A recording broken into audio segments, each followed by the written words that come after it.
Assalamu alaikum dear students, I hope that you are fine and everything is happening good with you. You are staying at your homes and you are quite safe at your homes. So today is our lecture number 10. Till now we have completed our lecture number 9 till 9th and we have done the ransom of Red Chief in our previous lecture. We have completed the reading and we have also done the MCQs of that unit. So I hope so that you have read the text. एक दफ़ा आप लोगों ने अच्छे से text को पढ़ लिया होगा और साथ में आपने MCQs को भी लर्न कर लिए होंगे, ठीक है। सो स्टूडेंट्स, आज का लेक्चर स्टार्ट करने से पहले मैं आपको एक छोटी सी बात कहना चाहूँगी। आपने ये प्रोवर्ब तो सुनी होगी, early to bed early to rise makes a man healthy wealthy and wise.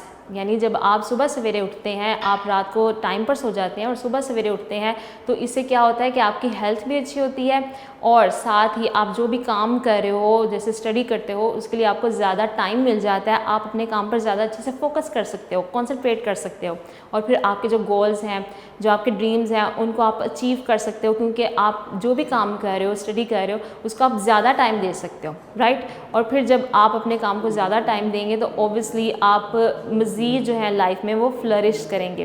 तो ये जो छोटी सी प्रोवर्ब है, इसका मतलब ये है कि हमें ज़िंदगी में कोई अपना एक प्रॉपर स्केड्यूल बनाना चाहिए, अपनी एक रूटीन जो है वो सेट करनी चाहिए, तभी हम अपने सारे काम कर सकते हैं और फिर ही हमारी हेल्थ जो है, हमारी जो सेहत है वो भी अच्छी रहेगी और मज़ीद बेहतरीन होगी।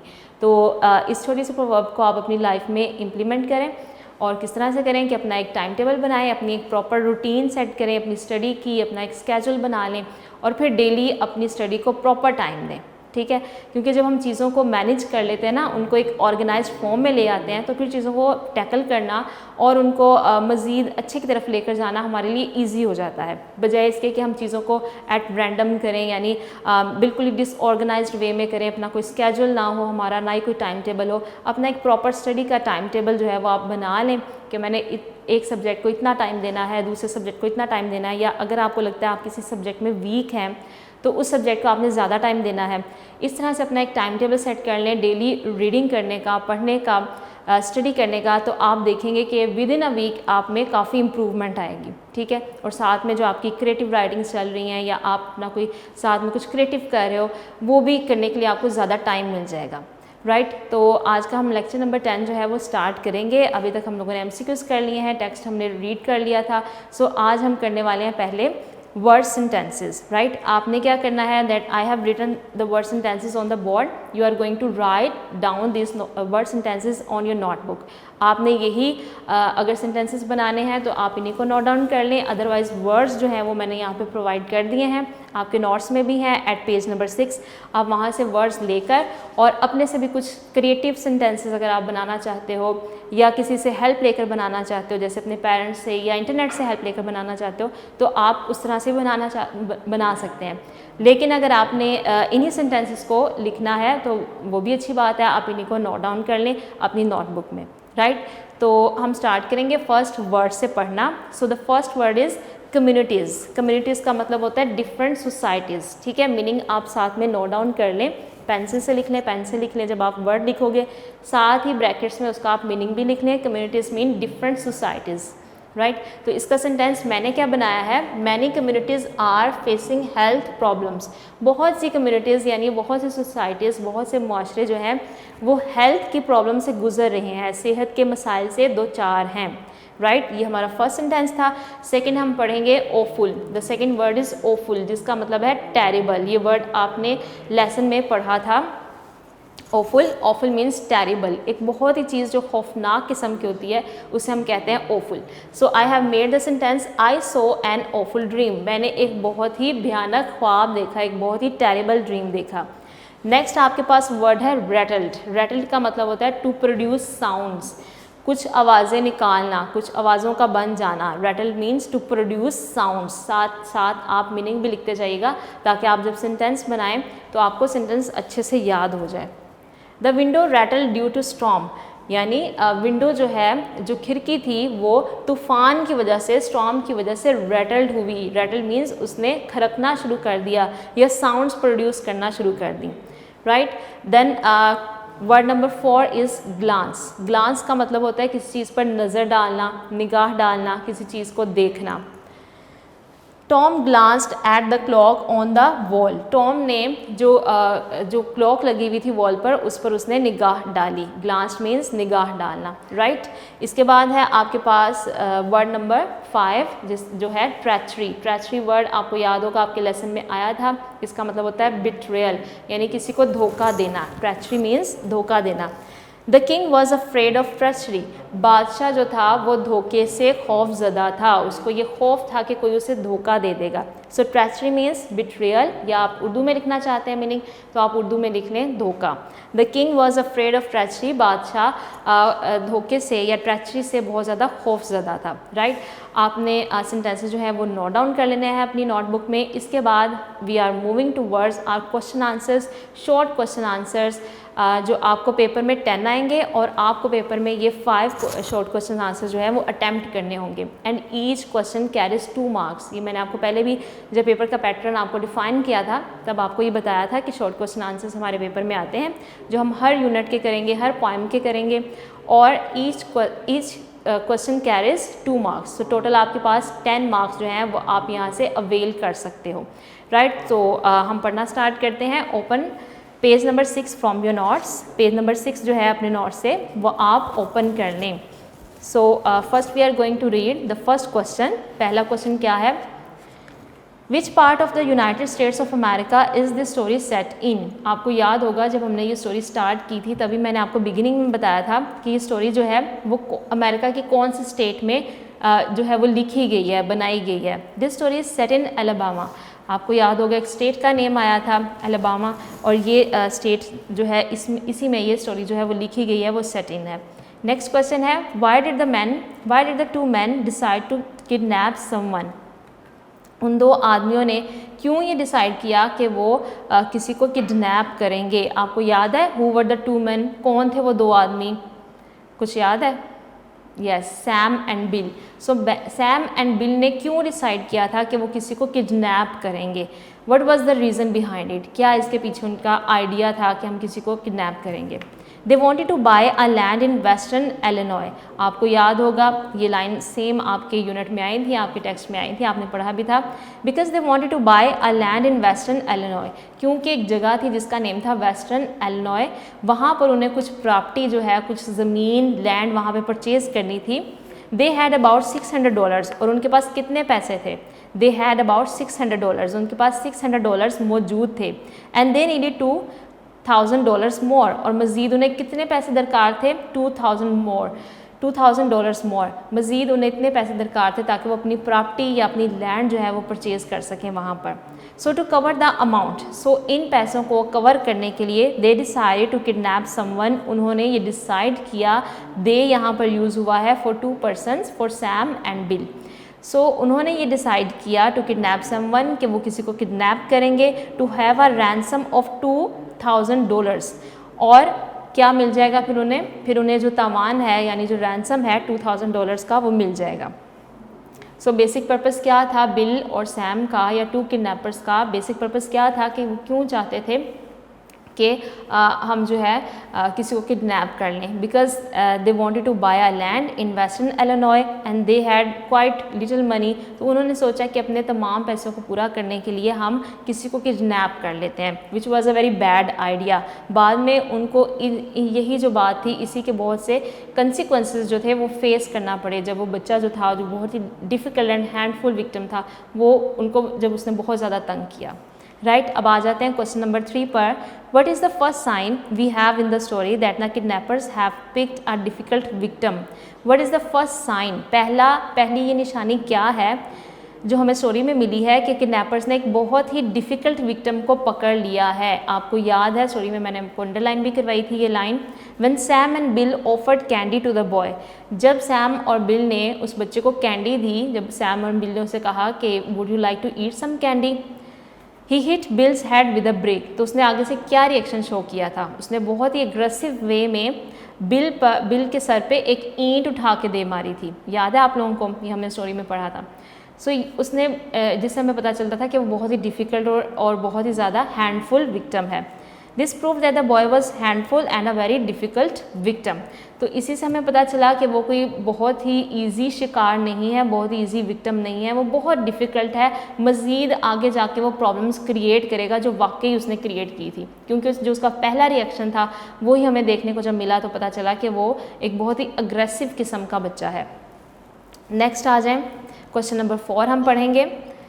What do we learn about Ebenezer Dorset. अब आपको स्टोरी में मैंने आपको बार बार बताया था इबनेज़र डॉर्सेट के बारे में कि वो कौन है और वो क्या करता है, आपको कुछ याद है इसके बारे में? यस, आगे पढ़ते हैं। Ebenezer Dorset is a prominent and wealthy citizen. Ebenezer Dorset जो है वो एक प्रोमिनेंट यानी एक बहुत ही वेल नोन, प्रोमिनेंट का मतलब होता है वेल नोन, यानी वो बहुत ज़्यादा एक ख़ास इंसान है जिसे सब जानते हैं, टाउन में हर कोई उसे जानता था। एंड वेल्थी सिटीज़न, और वो बहुत ही अमीर इंसान है, बहुत ही रिच पर्सन है। ही मेड हिज वेल्थ, और फिर आपको स्टोरी में ये भी बताया गया था कि उसने अपने पैसे कैसे कमाए हैं। ही मेड हिज वेल्थ, उसने अपने पैसे कमाए थे फ्रॉम लैंडिंग मॉर्गेजेस। मॉर्गेजेस का मतलब होता है कि लोगों को लोन देकर, लोगों को कर्जा देकर। यहाँ पर स्टूडेंट्स जो वर्ड है ना मॉर्गेजेस, यहाँ पर टी वर्ड साइलेंट है, ठीक है, आप लिखते हुए ऐसे लिखोगे, लेकिन जब हम इसको पढ़ेंगे तो हमने इस वर्ड को ऐसे पढ़ना है मॉर्गेजेस।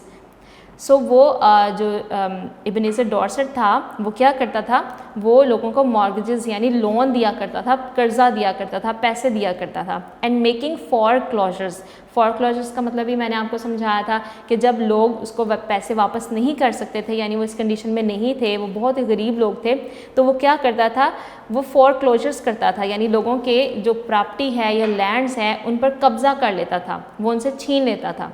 तो क्या ये अच्छी बात है?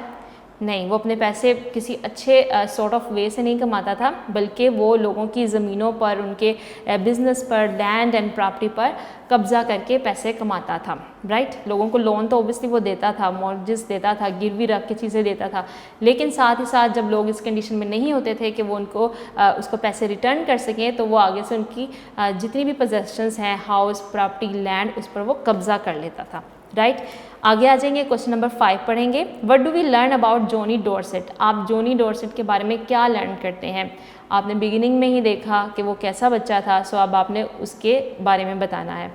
Johnny Dorset is a freckled face boy with red hair. तो सबसे पहले हम उसके जो फिज़िकल जो उसकी डिस्क्रिप्शन है वो बताएंगे कि वो कैसा बच्चा था, कैसा दिखता था। Johnny Dorset is a freckled face, वो ऐसा बच्चा है जिसके फेस पर फ्रैकल्ड हैं, यानी कि ब्राउन कलर के स्पॉट्स हैं, और उसके बाल कैसे हैं, he is having red hair, लाल रंग के उसके बाल हैं।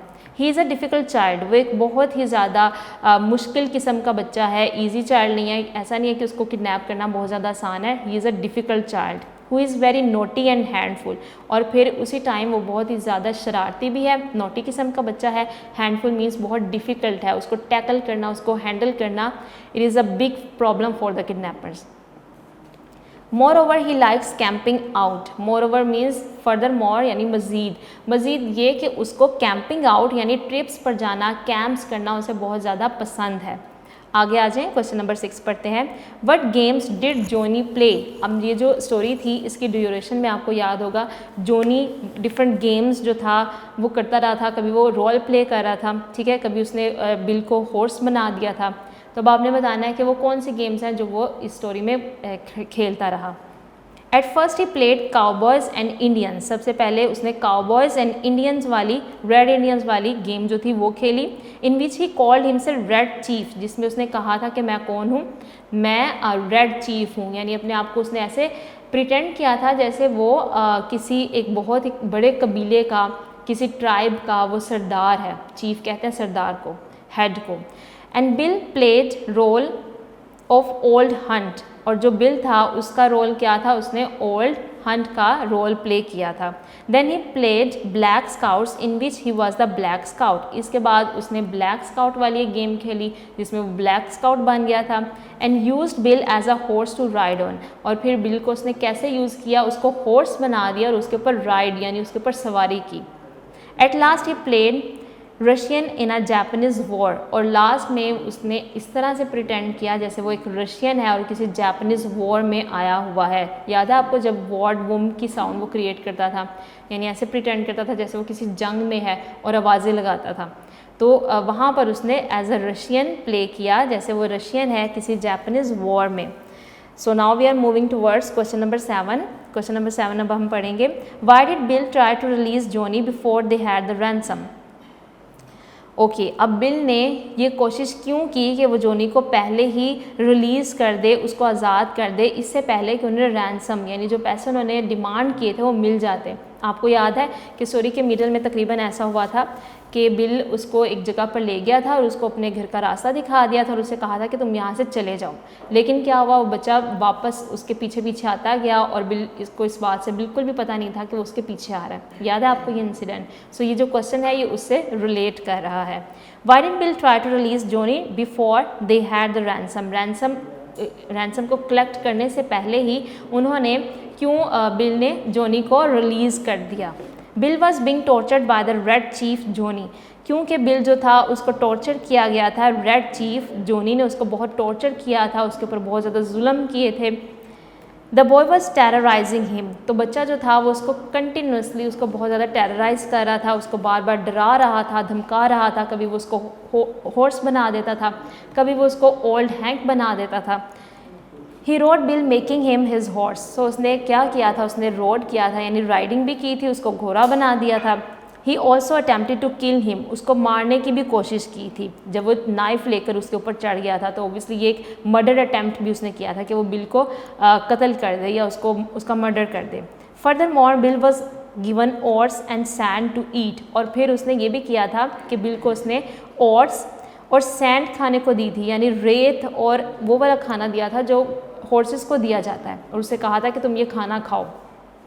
In short Johnny was totally troublesome for bill. So in short means के इसी तरह मज़ीद हमें ये पता चलता है कि जॉनी जो था वो बहुत ज़्यादा ट्रबलसम था, बहुत ज़्यादा प्रॉब्लम क्रिएट कर रहा था, प्रॉब्लमेटिक चाइल्ड था बिल के लिए।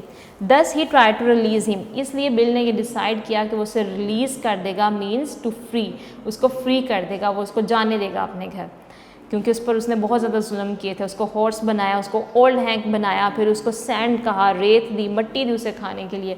So that's why he was totally under the pressure of the child. Next आ जाए, क्वेश्चन नंबर 8 पढ़ेंगे। How did Sam and Bill get Johnny to go home.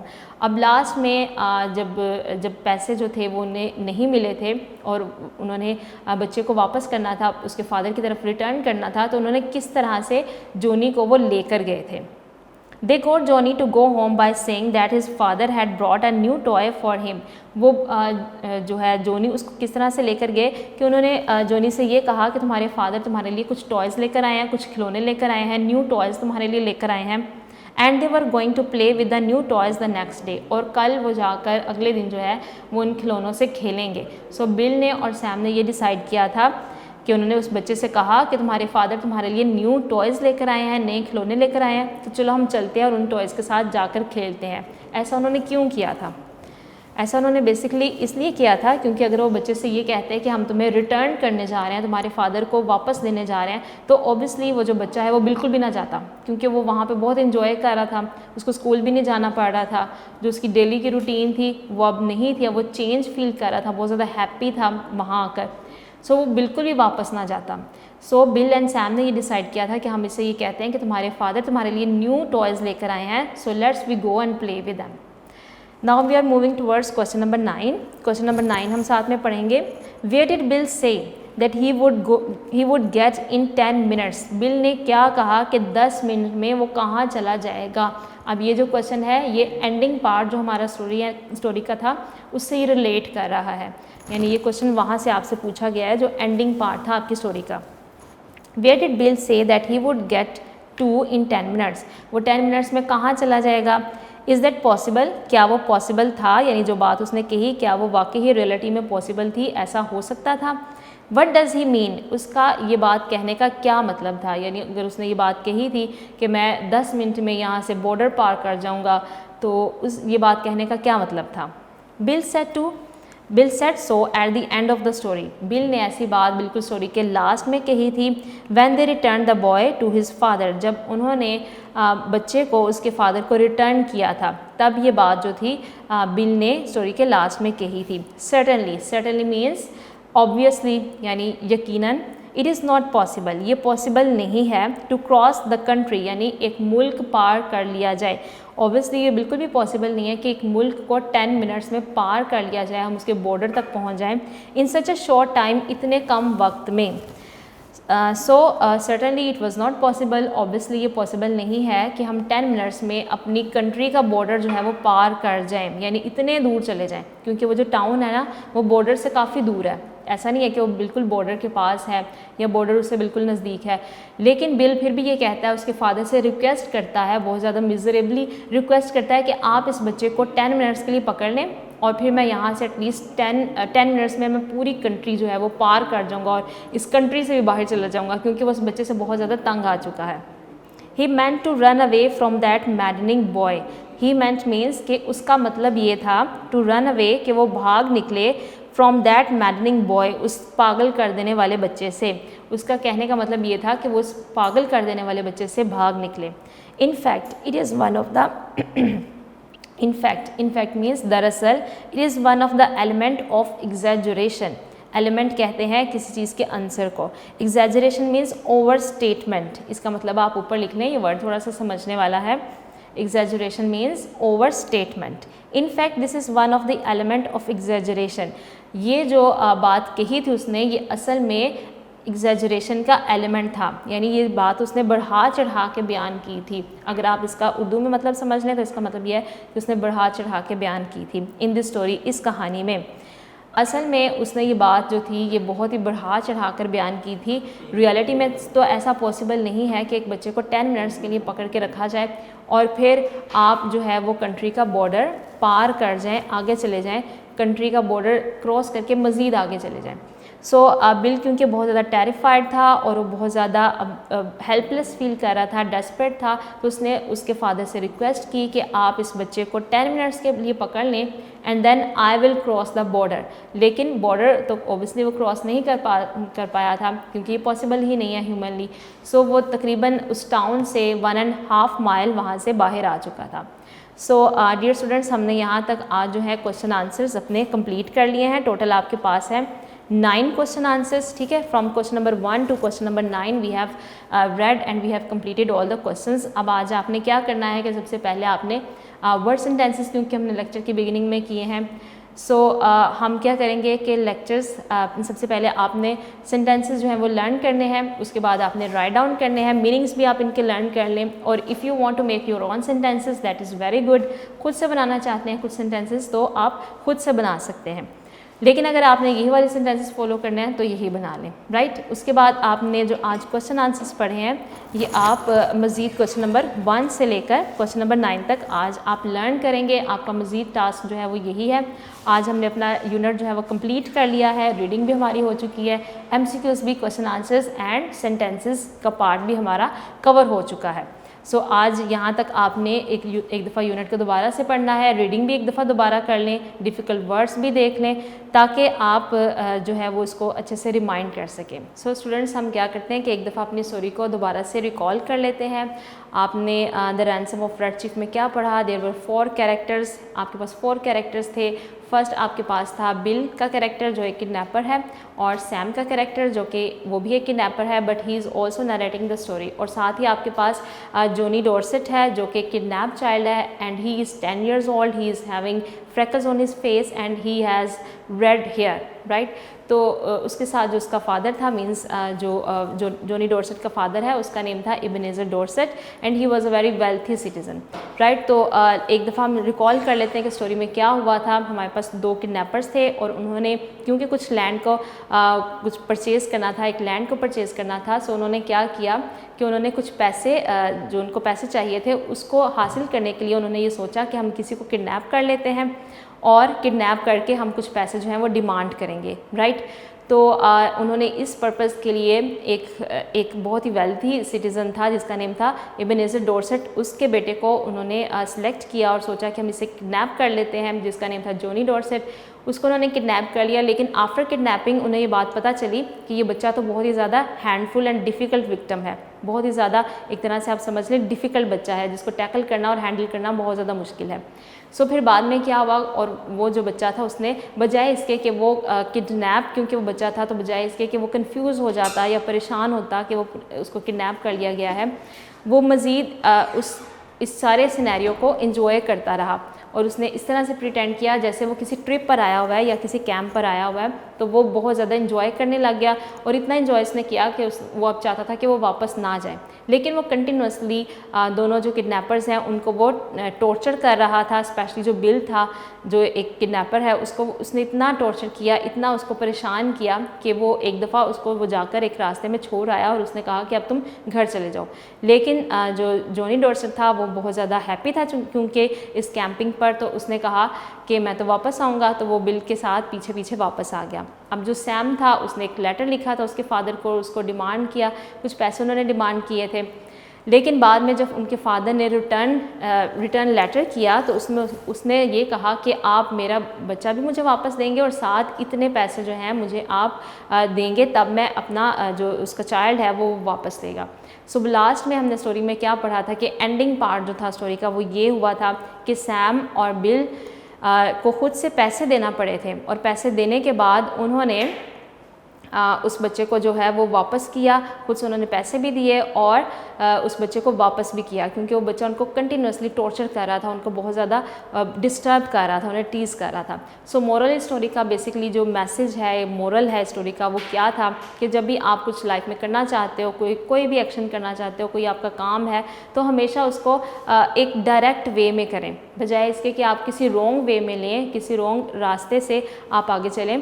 Better ये होगा कि आप अपनी मेहनत करें और जो चीज़ आप हासिल करना चाहते हैं वो आप हासिल करें, ठीक है। जैसे हमने देखा कि किडनैपर्स ने, सैम और बिल ने एक बहुत ही रॉन्ग वे अडॉप्ट किया। उन्होंने एक बच्चे को किडनैप किया और फिर सोचा कि हम इसके फादर से पैसे लेंगे, जो कि एक बहुत ही रॉन्ग वे था। तो क्योंकि उन्होंने ये रॉन्ग वे अडॉप्ट किया तो उसका क्या नतीजा निकला, कहते हैं ना कि एक बुरे काम का बुरा अंजाम होता है, तो वही हुआ स्टोरी के लास्ट में। एक बहुत ही बुरा अंजाम हुआ कि उन्हें बच्चा भी रिटर्न करना पड़ा और साथ ही साथ उन्हें पैसे भी देने पड़े। तो मोरल क्या था स्टोरी का, बेसिकली यही था कि हमें अपना काम जो हम करना चाहते हैं वो एक पॉजिटिव वे में करना चाहिए। उसको करने के लिए पॉजिटिव वेज को अडॉप्ट करना चाहिए, बजाय इसके कि हम नेगेटिव कामों की तरफ जाएं। तो ये हमारी स्टोरी का बेसिक यही मॉरल था और आज हमने ये यूनिट कंप्लीट कर लिया है। आई होप सो कि आप क्वेश्चन आंसर्स को, एमसीक्यूज़ को और सेंटेंसेस को अच्छे से लर्न कर लेंगे और साथ ही साथ अपना सिलेबस कवरेज जो है ये आप करते जाएंगे। तो students, see you till next time and I hope so that you are enjoying the lessons. So see you till next time. Thank you so much.